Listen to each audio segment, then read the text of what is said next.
Era el 13 de octubre del 2019 cuando el paro nacional llegaba a su fin en la noche.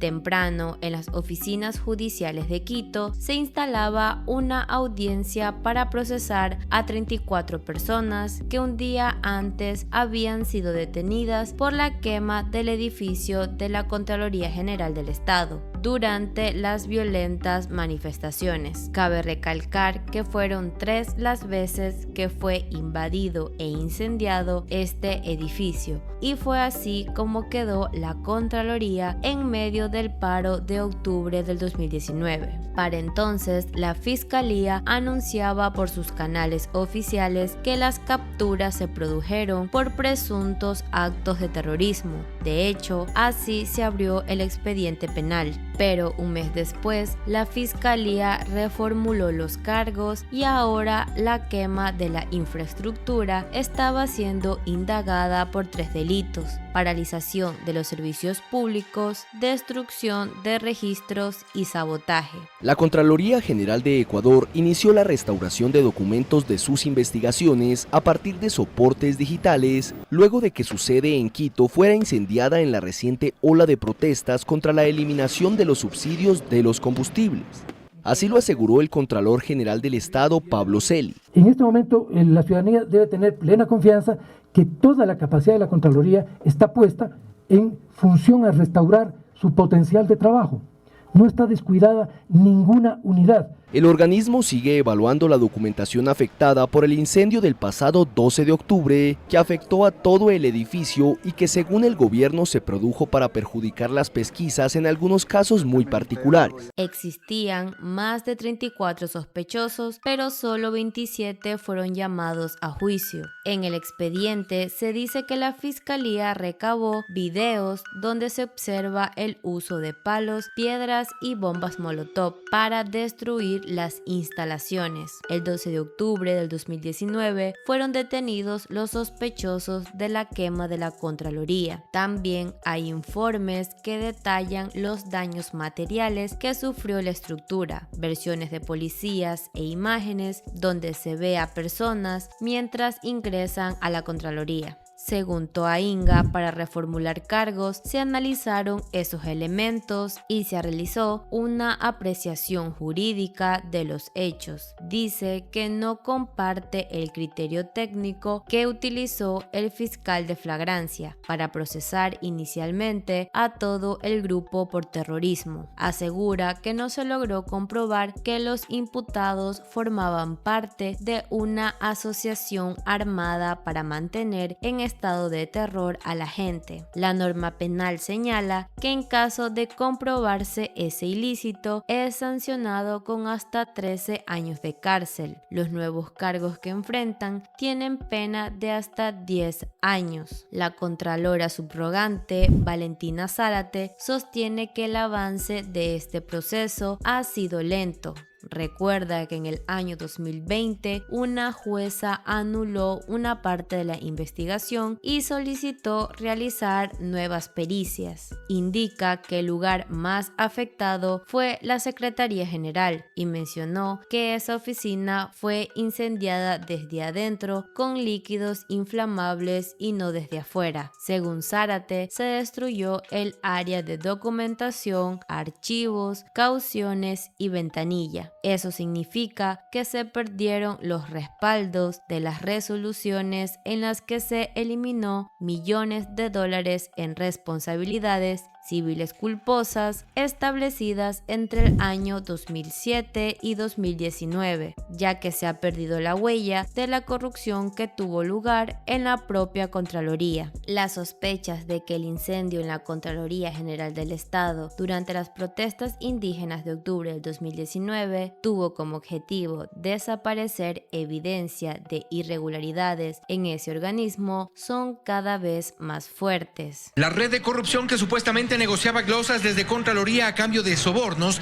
triangulaba sus operaciones en 3 instancias con enorme poder.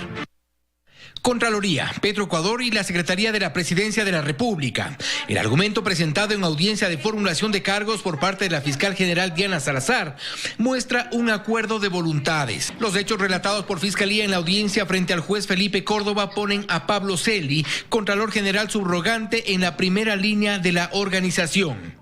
Para Fiscalía, Celi dio la disposición de desvanecer glosas para beneficio de las empresas para cobrar las planillas de Petroecuador. El Contralor del Estado, Mauricio Torres, informó la serie de anomalías que ha encontrado desde que asumió el cargo en noviembre del 2023, a las que calificó como barbaridades. El funcionario ratificó que tras una evaluación interna de la institución se presume que hubo cerca de 4.000 millones en glosas que se dejaron caducar o caducaron en anteriores administraciones. Algunos son aún funcionarios de planta que habrían sido parte de este entramado de corrupción, a los cuales también se están investigando. Tenemos también por las diferentes, cuando van a cada dirección tienen un plazo para entregar, y por esas situaciones yo creo, asumo inclusive, unos son por omisión, pero otros sí son, yo creo que a propósito. A propósito, como se venía descubriendo desde hace algunas administraciones. Por ejemplo, hay una que se dejó caducar de un contrato que lo tenía en su despacho el ex contralor Carlos Polit por el tema EQ 911. Así es, ese por ejemplo desapareció. Ese examen no existe. Llegó, lo que tenemos en el reporte es que llegó hasta el despacho del ex contralor y de ahí desapareció ese examen. No lo tenemos en la mira, no tenemos radares. Lo que sí ya presentamos a la Fiscalía la denuncia para que se investigue y ojalá podamos determinar qué pasó con ese examen. Por ello presentó una denuncia ante la Fiscalía General del Estado con el objetivo que se investigue. Por otra parte, algo que llamó la atención fue cuando antes de las protestas se supo que la Fiscalía General del Ecuador solicitó formalmente la detención de Ricardo Patiño en el marco de una investigación por supuesta instigación contra el gobierno de Lenín Moreno. Sin embargo, la jueza de la causa rechazó la solicitud y decidió dejar a Patiño libre. 4 días después, el exfuncionario de Correa abandonaba el país por carretera hacia Perú, evadiendo así la acusación de instigación y un seguro arresto. Patiño habría hecho una llamada a tomar las instituciones públicas en una convención celebrada en el mes de octubre, de acuerdo con un video divulgado por la prensa ecuatoriana. Este jueves a las 12:30, la Fiscalía formulará cargos en contra del exministro del correísmo, Ricardo Patiño, por estas declaraciones emitidas en Latacunga en octubre de 2018, frente a militantes de su movimiento político. Cambiamos la estrategia de resistencia pasiva y organizada a la resistencia combativa. Porque tenemos que tomarnos las instituciones públicas, tenemos que cerrar los caminos.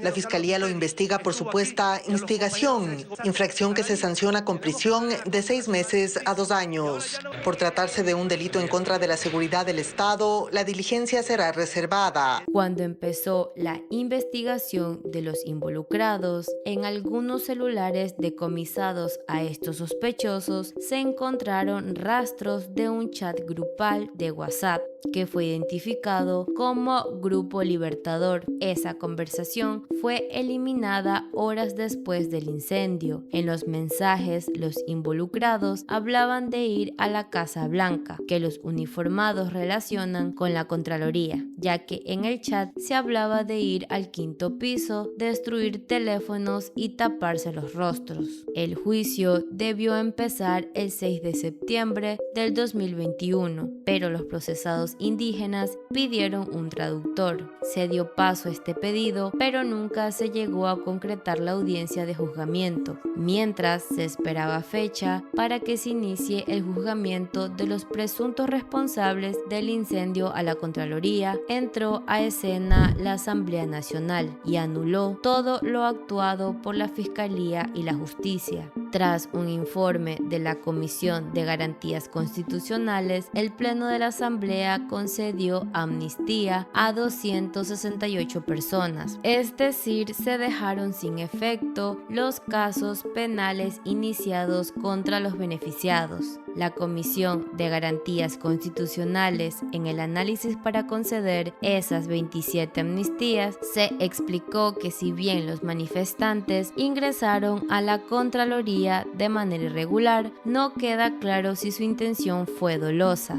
Es decir, no se podía determinar si querían causar daño. Sin embargo, en ese análisis no se valoró las sospechas de que estas personas fueron enviadas con el objetivo de destruir documentos de procesos de la Contraloría General del Estado. Creo que es una gran oportunidad para que en el ejercicio de la política no vuelva ninguna persona a ser encarcelada por pensar distinto.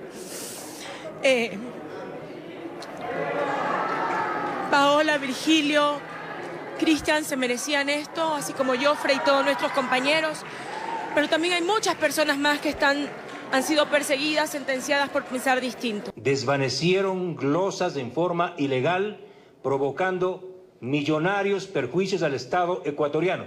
Y esto es un delito. Son 4.170 glosas desvanecidas desde el año 2007 al 2021, según información entregada por la Contraloría a la Asamblea.